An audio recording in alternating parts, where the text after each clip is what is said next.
Moving right along. Question number 2. This one actually stretches for quite a bit. There are 4 of them here on the first page, and then there's another 5 on the second page. So we'll just kind of go until we run out of time. I'll maybe cut it at the page break, or we'll see. First one is more or less just nice power rule stuff again. We need to do one little bit of rewriting, right? Which is, 3x to the 5 is fine, 6x to the 2 is fine, but this 2 times the root of x, we obviously want it rewritten as we do almost always, rewriting our square roots as 1/2 powers.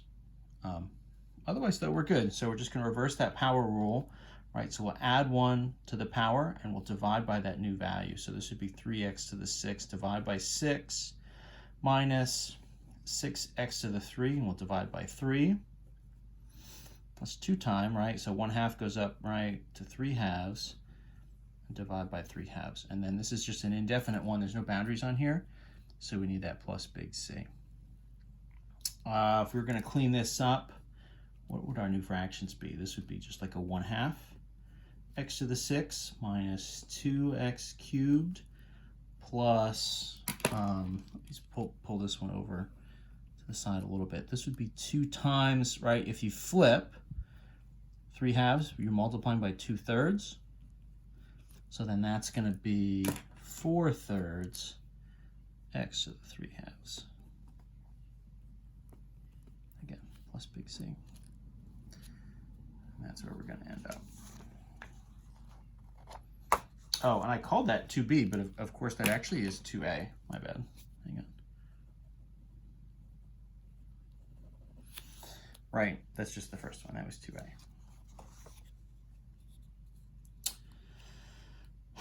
The actual 2b is different, is this.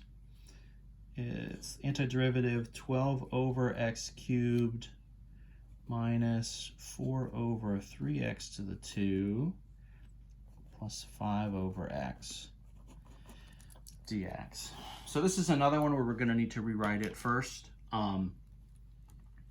What's changed here, in some sense, it's a little bit similar to what we were just doing. It's sort of power rule-esque, but now the x values are all in the denominator. I'm actually going to write it just to the side here to save a little space. So all I need to do, right, if I have x cubed on the bottom, that really is just 12 times x to the negative 3, right? So these are just negative powers. 4 over 3, that would just be 4/3, and then I'll write x to the minus 2, and then 5 over x, right? I mean, I guess just to be consistent, we'll call that x to the minus 1. Hopefully you're remembering, of course, anytime you see an x to the minus 1, it's not going to be a power rule. That's the one that we need to use natural log to find our antiderivative. So once we actually do the antiderivatives, right, we'll drop the integration off of here. We'll drop the dx. So we're going to add 1 to these powers. If I do negative 3 plus 1, what I'm going to get is 12 x to the minus 2, right? Minus 3 plus 1 is minus 2, and then divide by minus 2, minus 4/3. Now this is interesting, right? Because you have this fraction here. This would be what? X minus 2 plus 1 would be x to the minus 1. Divide by minus 1. I guess that actually doesn't really have a big effect on the numbers. It's going to flip the subtraction here to an addition, but it won't really change that 4/3 at all. And then x to the minus 1, right, is the one that gives us our natural log. So 5 times the natural log of the absolute value of x. We always need, when we're doing the antiderivative, that absolute value around the inner function. So this ends up where negative 6 x to the minus 2, this is plus 4/3 x to the minus 1 plus 5, natural log absolute x plus c.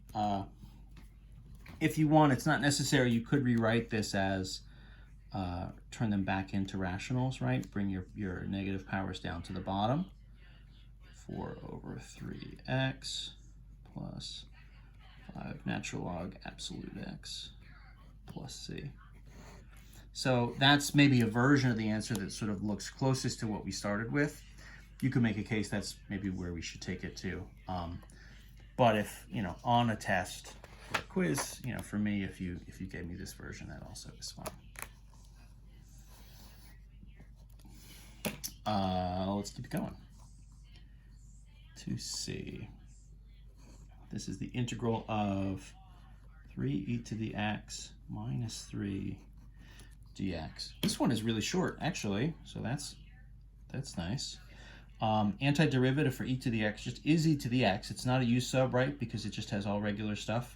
I probably should have been saying this from the start here. Neither of these are u subs yet, right? They're not so complex.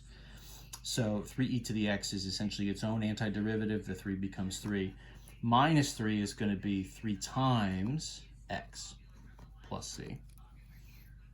And that gets us there. That gets us there super, super fast. Oh, you know what? I'm going to squeeze on this page. I've got enough space here. 2D is also relatively short, provided you recognize this is 5 times cosecant x times cotangent x dx. And so the trick here is to recognize cosecant times cotangent is the derivative of the cosecant function, right? The derivative of secant is secant times tangent. Derivative of cosecant is negative cosecant times cotangent. So what we're missing here to get the antiderivative is a negative, and then it's 5 times cosecant of x plus base C. So that one's kind of coming straight from, you know, our integration tables, essentially. Actually, I sort of have those handy here, right? If we have cosecant times cotangent, it just goes backwards to negative cosecant. We're good to go. I'll pause there again, actually, right? So I'll start another video for the second page where we're going to keep working on number 2. So I'll pause here and we'll pick this up again in a minute.